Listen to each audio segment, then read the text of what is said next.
সাথীরা গ্রুপের মধ্যে। তো হঠাৎ করে আমাদের যে ফরেনটার যেখান থেকে আক্রমণ হয় ওখান থেকে ফোন আসলো, ওইখানে আমাদের দুইজন জিম্মাদার ছিল। একজন হচ্ছে নরসিংদীর শফিক ভাই, আরেকজন হচ্ছে উত্তরার শফিক ভাই। তো তারা আমাদেরকে ফোন দিল। ওইখানে আমি আমার আরেক সাথীরা মোটরসাইকেল নিয়ে দৌড়ায় যাই। তো যাওয়ার পরে দেখি ওরা কামারপাড়া ব্রিজের ওই পারে, ওদের হাতে অনেক টর্চ ছিল। টর্চ যেহেতু রাত্রের অন্ধকার, আমাদের সাথীগুলো ঘুমন্ত অবস্থায়, কেউ তাহাজ্জুদের সময় হয়েছে, নামাজ পড়তেছে। এমন অবস্থায় ওরা লাঠির দ্বারা জুকিয়ের মধ্যে স্টিলের ব্রিজের মধ্যে আঘাত করতেছে আর খট খট শব্দ হইতেছে। তো সাথীরা ভয়ে ভীত, ওদের দলটা অনেক বড় ছিল। তো জিজ্ঞেস করতেছে যে আমি সাহেব আমরা এই মুহূর্তে কি করব, আমাদের করণীয় কি? তো আমিও খুব বিপাকের মধ্যে পড়লাম যে আমরা মাঠের পুরো মাঠের মধ্যে যদি সর্বোচ্চ হয় আমাদের 2 থেকে 2,500 সাথী হবে, এর বেশি হবে না। এবং আমাদের এই সাথীগুলো মাঠে আমরা কেন গেছি বলে, আমাদের যাওয়া হলো সামনে আমাদের বিশ্ব ইজতেমা। আর এই ইজতেমার এনজামের জন্য সবসময় 1 মাস 1.5 মাস আগে থেকে এই সাথীগুলো যাইয়া ওইখানে কাজ করে, কাজের জন্য সাথীগুলো মাঠের পাহারার জন্য। আর ওরা পরিকল্পিত ভাবে একটা জিনিস সাংবাদিক ভাই আপনারা খেয়াল করবেন, ওদের জোর ছিল 20 তারিখে, আর ওরা আমাদের উপরে আক্রমণ করছে 17 তারিখ রাত্রে, মানে 18 তারিখ সকালে। তার মানে কি ওদের জোরের উদ্দেশ্য ছিল না, উদ্দেশ্য ছিল আক্রমণের। আমরা যখন গেলাম, যাওয়ার পরে সাথীরা যখন পেরেশান, সঙ্গে সঙ্গে আমরা কাকরাইলে যোগাযোগ করলাম যে পরিস্থিতি এরকম, আমরা এখন কি করতে পারি। তো কাকরাইল থেকে আমাদেরকে দিক নির্দেশনা দিচ্ছে স্বয়ং সার্জিস আলম এবং হাসনাত সাহেব, ওনারা দুইজন যে সমন্বয়ক। তারা 1টা পর্যন্ত এতাহাতীদের যে মসজিদে বেলাল এদের সাথে মিটিং করছে।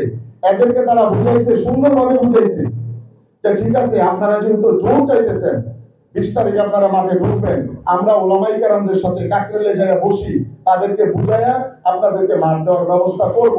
আমাদের পক্ষ থেকে দিক নির্দেশনা না পাওয়া পর্যন্ত আপনারা কোনো পদক্ষেপে যাবেন না, এটা আমাদের অনুরোধ। সমন্বয়কদের কথা এগুলো রেকর্ডিং এর মধ্যে আছে, ভিডিওর মধ্যে আছে, আপনারা পাবেন ইনশাআল্লাহ।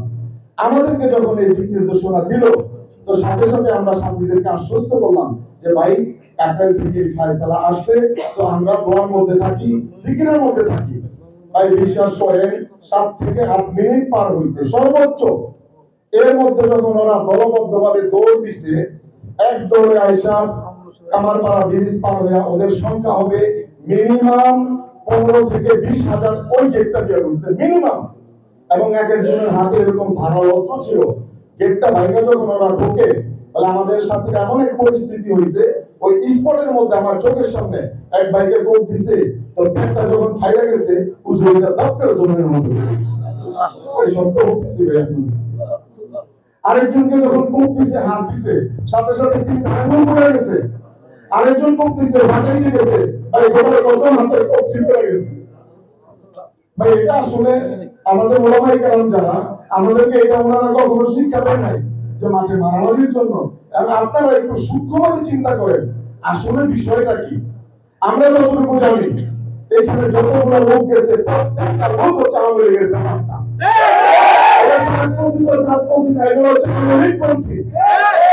প্রশ্ন করছে সাংবাদিক ভাই যে 18 সালে আপনারা উদ্যোগ নেন নাই। হ্যাঁ, আমরা উদ্যোগ 18 সালে নিয়েছি, প্রশাসনের কাছে আমরা বারে গেছি, কিন্তু প্রশাসন আমাদেরকে বিভ্রান্তি লাগাইছে।